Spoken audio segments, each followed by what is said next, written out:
Lama ya? Jam berapa ini? Padahal kan janjiannya itu mereka nyampe tuh. Itu dia. Lama bener. Biasa, macet. Gimana kabarnya? Biasanya kalau telat-telat gini, apa sih kata-kata kita dulu? Telat itu yang terdiam apa sih? Telat itu yang bintang selalu datang belakangan. Iya, benar. Malu sibuk, namanya Bosawi. Oh, ini. Kan kita ini udah lama ya nggak ketemu. Iya. Jadi kita ini lagi mau inilah ya tentang apa sih yang kita jalani setelah lulus gitu kan. Kalau Sab lagi jalanin bisnis apa sekarang? Sekarang gue lagi di Pertamina aja sih. Udah berapa lama dari diri kita lulus itu ya? Ya lumayan lama sih. Udah berapa tahun? Belakangan ini. Kalau lo? Kalau gua sih fokus di Bosawi. Gak tahu itu berapa hektar sekarang? 1,5 hektar. Ya, terus sekarang Gimana? gue melanjutin bisnis gue sih. Gue di jasa kecantikan yang gue jalanin dari SMA itu gue lanjutin sampai sekarang. Alhamdulillah ya. Keren kan? Jalan iya doang. Itu tuh Apa jadinya? Oh iya biasa lah. Batu bara. udah langsung gimana sekarang? Kalau gue sekarang mau fokus cuma ya lanjutin toko doang lah, fokus skincare. Sekarang pas cantik banget sekarang. Jadi apa? Biasa lah. Kayak properti gitu, kayak jual beli rumah, perusahaan. Kita udah lama nggak ketemu, udah lama lulus, tiba-tiba udah sukses semua. Amin lah ya, makin sukses lagi. Tapi gue nih, kita sambil sharing di sini boleh kan ya? Boleh banget. Pasti kan ini juga kan pada susah-susah kan. Di gue nih masih bingung soal belajar tentang perilaku konsumen karena gue tuh bingung cara ngadepin konsumen itu loh. Sikapnya kan beda-beda nggak sih sama orang? Ya apa? Iya. Bisa nggak sih bantuin gue tuh kayak mana mecahinnya? Gue tuh kadang ngadepinnya tuh masih bingung gitu. Semua sini itu masih bingung. Kita kalau sharing dulu kayak masuk kamu itu kayak mana? Iya, betul kan? Apalagi konsumen itu kan punya karakteristik masing-masing ya kan. Jadi kita nggak bisa mengalami satu konsumen doang. Apalagi kayak bisnis-bisnis besar kayak batu bara, sawit, properti itu kan kayaknya menghadapinya luar biasa lah ya. Tapi nggak nyangka banget.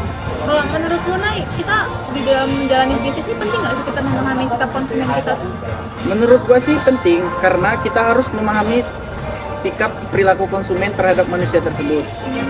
Sikap itu mencerminkan bagaimana seseorang berpikir dan merasakan terhadap suatu objek. Gue ini masih penasaran sih gimana sih perusahaan-perusahaan orang nih tentang karakteristik sikapnya. Oh iya, jadi di perusahaan gue tuh ada yang pertama tuh ada intensitas sikap. Itu juga kayak seberapa kuat konsumen menyukai atau tidak suka sama produk kita gitu. Kayak contohnya tuh kayak perusahaan gua kayak konsumennya itu sangat menyukai desain kayak rumah yang minimalis gitu kan. Gimana tuh karakteristik sikapnya? Sebenarnya gue belum bisa dikatain perusahaan lah ya, kayak klinik gitu. Nah itu tuh kalau tempat gue itu karena gue di jasa, jadi orang itu keyakinannya itu berbeda-beda. Jadi itu tentang keyakinan sikap. Jadi kadang mereka nih datang membawa contohnya seperti ini, begitu melihat apa yang ada di klinik gue, mereka tuh bisa berubah. Jadi itu keyakinannya itu masih nggak stabil gitu. Jadi itu aja sih agak ganjel karena gue tuh belum paham lah tentang fungsi Apa tuh yang belum paham? Fungsinya? fungsi sikap itu gimana?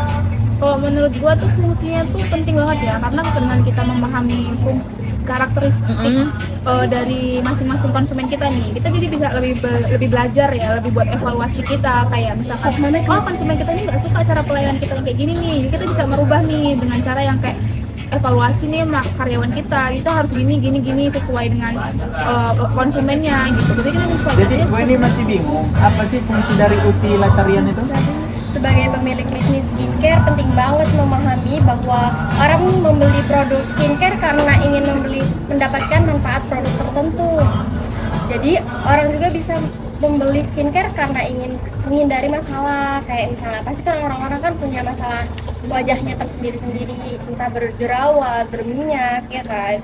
Nah, jadi ketika kita melayani setiap konsumen tersebut, jadi kita harus tanyain tuh, misalnya produk ini tuh mengandung niacinamide untuk membantu mencerahkan wajah, terus aman untuk kulit sensitif tanpa alkohol. Jadi kita tuh asli mau nanya sama lo, gimana sih cara kamu mempertahankan ego gitu? Karena di konsumen gue itu ego itu beda-beda. Karena gue belum paham juga ego konsumen itu berubah-ubah gitu. Terus gimana sih caranya? Caranya itu kita yang pertama itu harus meningkatkan loyalitas konsumen. Saat produk atau merek mampu menjaga ego konsumen, membuat mereka merasa pintar, berkelas atau dihargai, mereka cenderung akan tetap setia.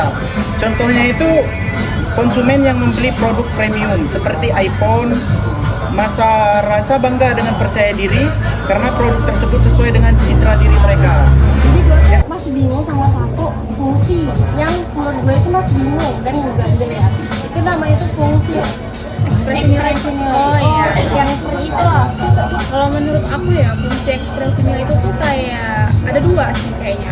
Yang pertama itu fungsi ekspresi nilainya. Jadi kayak misalkan contoh aja ya. Contohnya tuh kayak orang tuh beli produk kita itu bukan cuma karena fungsinya, tapi karena mengekspresikan diri dia gitu. Jadi kayak misalkan dia tuh beli, misalnya nih ada orang beli jam mahal Rolex misalkan ya.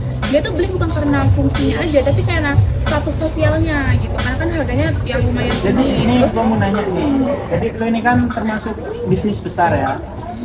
Nah gue ini belum paham apa sih itu negosiasi produk dengan sebuah kelompok atau peristiwa. Menegosiasikan ya produk dengan sebuah kelompok. Iya, peristiwa. Perusahaan itu sering mengaitkan produknya dengan peristiwa besar atau kelompok tertentu gitu, yang bisa membentuk sikap positif. Contohnya itu misal ada sebuah acara perlombaan gitu, biasanya yang gua tahu itu rokok Jarum itu dia masuk buat sponsornya lomba itu mendanai lah, itulah intinya. Nah, tapi di situ dia tuh biasanya nargetin, dia tuh harus beli rokok si Jarumnya itu. Ya biasanya dalam-dalamnya itu ada juga lah, dia tuh ngasih artikel price gitu, beli rokoknya itu. Kalau beli rokok dapat price gitu. Konflik tentang memecahkan konflik dua sifat dan berlawanan itu apa?